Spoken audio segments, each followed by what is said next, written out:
رگوں میں وہ لہو باقی نہیں ہے، وہ دل وہ آرزو باقی نہیں ہے۔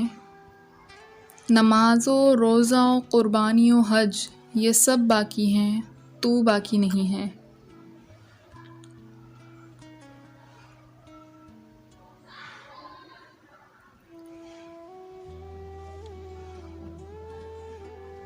تشریح: یہ بند سر علامہ اقبال رحمۃ اللہ علیہ کا ہے، اور اس بند میں سر علامہ اقبال موجودہ دور کے مسلمانوں کے حال کے بارے میں بتاتے ہیں۔ اس بند کے پہلے مصرعے میں سر اقبال رحمۃ اللہ علیہ فرماتے ہیں کہ رگوں میں وہ لہو باقی نہیں ہے، یعنی مسلمانوں میں پہلے جیسا جوش و جذبہ نہیں رہا۔ آج کے مسلمانوں میں وہ جذبہ ایمانی، وہ ذوق یقین ہی باقی نہیں رہا، جس کے لیے اقبال رحمۃ اللہ علیہ فرماتے ہیں، جو ہو ذوق یقین پیدا تو کٹ جاتی ہیں زنجیریں۔ چور کے ہاتھ کاٹ دینے والا قاعدہ قانون نہ رہا۔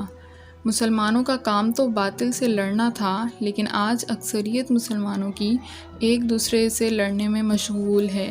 تبھی تو اللہ نے علامہ اقبال کے شکوے کے جواب میں فرمایا، یہ مسلمان ہیں جنہیں دیکھ کر شرمائیں یہود۔ اور دوسرے مصرعے میں سر اقبال رحمۃ اللہ علیہ فرماتے ہیں کہ جذبہ تو پھر بھی دوبارہ بیدار کیا جا سکتا ہے، لیکن اب تو خواہش ہی نہ رہی۔ مسلمانوں میں جہاد فی سبیل اللہ پر عمل کرنے کی، اللہ کو ڈھونڈنے کی جستجو باقی نہ رہی۔ مسلمانوں کی تو تاریخ تھی، وہ تاریخ کہاں گئی؟ وہ ارطغرل غازی جیسے مسلمان جنہوں نے نہ اپنے مال کی پرواہ کی، نہ اپنی اولاد کی، نہ اپنے قبیلے کی، اور نہ کسی اور دنیاوی چیز کی، ان کی نظر میں صرف اور صرف اللہ کی خوشنودی اور اللہ کے لیے مر مٹنا ہی باعث شرف تھا۔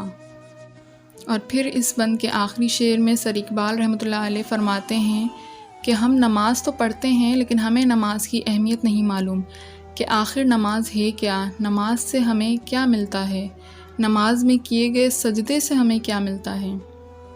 اور میرے خیال سے اس شعر میں بھی سر علامہ اقبال رحمۃ اللہ علیہ یہی بتانا چاہتے ہیں کہ نماز تو باقی ہے، لیکن نماز پڑھنے کا مقصد باقی نہیں ہے، نماز کا احساس باقی نہیں ہے، اللہ سے گفتگو باقی نہیں ہے۔ اسی طرح روزہ باقی ہے، لیکن جسمانی طور پر روزے سے ملنے والا سبق باقی نہیں ہے، اور پھر قربانی بھی باقی ہے، لیکن قربانی کا مقصد صرف چند مسلمانوں کو ہی معلوم ہوگا۔ قربانی سے مجھے قرآن کی ایک آیت یاد آ گئی۔ اللہ تعالیٰ قرآن کی سورت الکوثر کی آیت نمبر 2 میں فرماتے ہیں کہ پس اپنے رب کے لیے نماز پڑھا کریں اور قربانی دیا کریں۔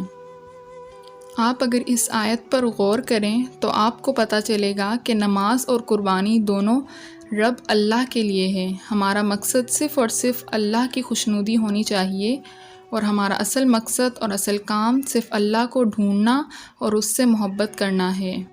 اگر اس بند کو ہم سادہ لفظوں میں سمجھیں تو سر علامہ اقبال یہ کہنا چاہتے ہیں کہ ارکان اسلام کی پابندی باقی ہے، لیکن وہ پہلے مسلمانوں جیسا جذبہ، عمل اور مقصد باقی نہیں ہے۔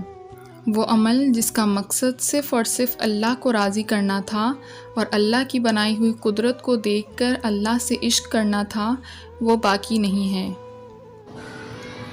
اختتام میں ڈاکٹر غلام قادر کی اس دعا سے کروں گی: الہی عطا کر مجھ کو وہ جذبہ ایمانی، الہی عطا کر مجھ کو وہ جذبہ ایمانی، جس طرف جاؤں طرف تیری نظر آؤں۔